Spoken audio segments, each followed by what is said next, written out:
How you doing, everybody? Jason Lawrence here. I want to give you a rundown of building a spec home. So this isn't going to be as super detailed, but it's kind of an outline. If you're somebody that is wondering, what do I need to do, or what does this all entail? These are the steps that you're taking to build the spec home. Now, I cover all of these steps in a lot more detail in my membership that I offer. I've got a video library series in there that covers everything in detail from start to finish. I've got ongoing support offered with a Facebook group there. So if that's something that you're interested in, I'll put the link below. And then I do, of course, have my consulting 1 hour per month phone call that covers so much with that. So I'll put that info in the link below. But let's get right into it. So if you don't know, this is something that you want to do. Maybe you flip homes, and it's hard to find a flip home right now. The real estate market has been good for a long time now. So those homes that you used to find and pay, $150,000 for and stick 50 into it and sell it for $250 are now selling for close to $250. So there's no profit margin in the home, and I'm sure there are a lot of you that are experiencing that. So this is something maybe that you're looking into and curious about. So maybe you're wondering what this entails and how you could possibly get started with it. Well, the first thing that you're going to want to do is find a spot to build this spec home on. Now, in the perfect scenario, you're going to find a subdivision that's got new construction homes being built in it, that's open for anybody to build a house in. Some new construction subdivisions are developed by bigger builders, and only they can build in the subdivision.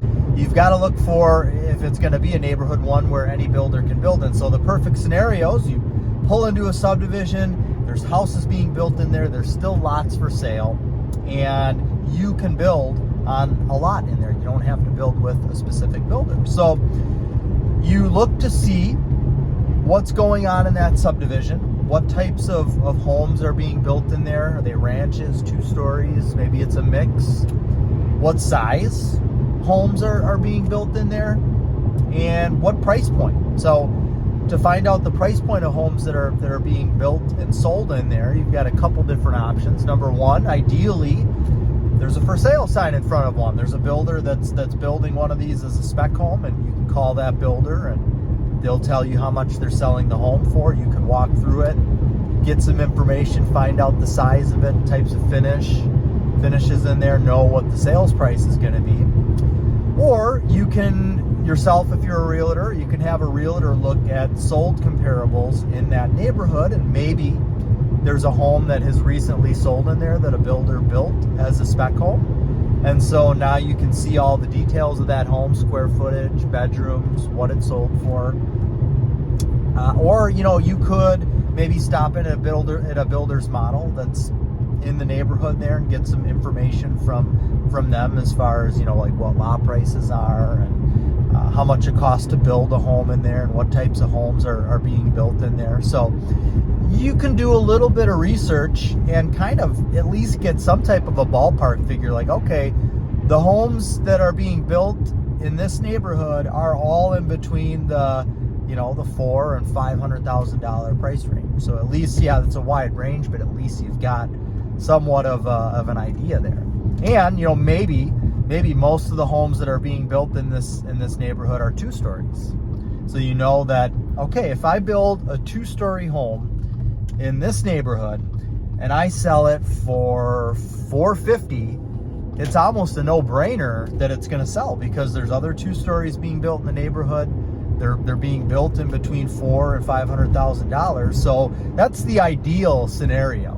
Now, that isn't always available, and depending on where you are located or living, the market may not be like that. There may really not be any subdivisions that are left, and you've got to find infill lots, and you've got to get creative with things. Well, that's the ideal scenario with locating a lot. Now, I realize that may not always be an option. There's other things that, like I said, I go into more detail on my membership and even other videos that I have here on YouTube pertaining to that. So I don't want to spend too much time with that. But basically, what you're looking for with a lot, but the surroundings, what comparable values are. Hopefully there's other new construction homes being built in the area, or home sales are close to supporting what a new construction build is going to cost to build there.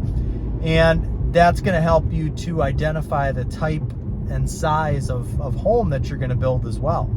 You know, again, we're going to use the subdivision. So if I find a lot in a subdivision, other homes in that neighborhood are selling for $450. They're all right around 1,900 to 2,000 square feet. The majority of them are ranches. Now I know that the type of home that I'm going to most likely build in there. So then the next step would then be finding a floor plan. So if you're building a spec home, you're not just looking for a plan that you love and think is awesome and has all these cool features. You want to be very conscious about the price and building a cost-efficient home. So you're going to look for a floor plan that isn't too overly complicated. You don't want one that's got a million windows or a ton of different exterior wall corners or really crazy roof lines or really high ceilings in there. Ideally, you know, if it's a ranch, you're going to do, 9 to 10 foot ceilings in there. Once you find a floor plan that you know is going to be a good fit there, then the next step from there would be turning it into a blueprint. And what you can do if you find your home plan online, you can actually buy the rights, the license to build that home one time. And then what you can do is you can literally you don't need to buy the whole blueprint from that website, because depending on where you're building codes are different in all different areas. So you don't want to buy blueprints for a home that are going to be irrelevant to where you're building it. So what you want to do is just print out that flyer that's got the floor plan and the elevation on it, and you're going to find a draftsman to draft that into a full detailed set of blueprints. So that way you're able to take the blueprint and you're able to send it to the lumber company to get your bid on wood. You're able to send it to the framer to get a framing bid. You're able to send that out and get bids on everything. Now, I do have other videos that I talk about. Now, I'll put a link for this one, how to find contractors, because that's kind of a whole step that we're going to bypass here. We're just assuming that, we got a blueprint, we can send it out to all these contractors, and then we'll get our pricing back. But if you're just starting off here, you may not have a resource for contractors. If you're in the industry, maybe you do, but if you don't, then that's something that you're going to want to identify, obviously, before you send that blueprint out to get bids. You need to know who you're going to be sending that out to. So once you do that, you're going to start to get bids back, and while that's happening, you can go out and do selections. You've got a blueprint, so you can go out and pick your floors, and based upon the type of flooring you pick, that flooring company can give you a price, because they know how many square feet of the floor that you're going to need, and they can give you a price for flooring. You can go pick cabinets. You can pick all of your selections, so that way when you're putting your bid together, you're not just putting in an estimate for flooring or cabinets or some of these other things. You're getting exact numbers for those. The other benefit of doing the selections now is because of how long lead times are and just how slow the building industry is right now, you want to have all of your selections done before you're even starting your house. Because when you got the green flag, you got the building permit, you're ready to dig your basement or start site work if it's slab on grade, you want to be able to order windows, garage doors, certain things that have extremely long lead times, so that you're not experiencing unnecessary delays. So if your selections are done, then you can go ahead and get a lot of these things that need to be ordered ahead of time and do that. Depending on where you're building, you may need to get an architectural control committee approval. So if you're in a subdivision, then you may need to take your plan and submit that blueprint along with the exterior colors that you've picked. And that plan may need to be approved. That might be part of the permit process, or even if it's not part of the permit process, it might be something that's required in a specific neighborhood. So that's something that you'll need to have done in order to start building the home. Once you've got all your bids, you've got your selections done, and this could actually be done as soon as you get the blueprint, or even before you've got your lot located. You're getting the blueprint priced out so that you know that the lot that you're looking at along with the build cost is going to work for the price point that you're trying to target. So once you decide to move forward, pull the trigger on the lot because you know what the build cost is, you want to get some survey work done. You want to make sure that that home plan you're going to build is going to fit on the lot.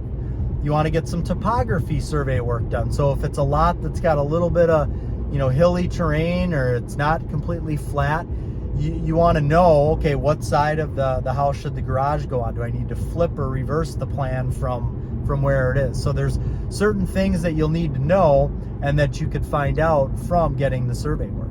So once you've got your blueprints, you've got your, you don't have to have the selections done to go in for permit, but you've got the proper survey work that you need, you've got the blueprint.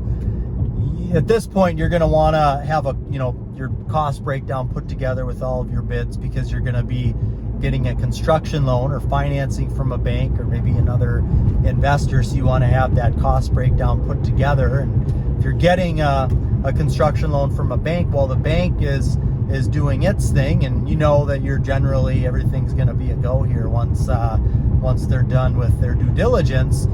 You can start the permit process. And what you can do is you can go onto the website for the city, town, or village that you're in, and a lot of times they'll have a checklist on the website of everything that you're going to need for the permit. So you can start getting all that stuff in order while the bank is doing their thing. So that way you're not wasting time, closing on your construction loan, and now it takes you a month to get everything ready to put together for the permit.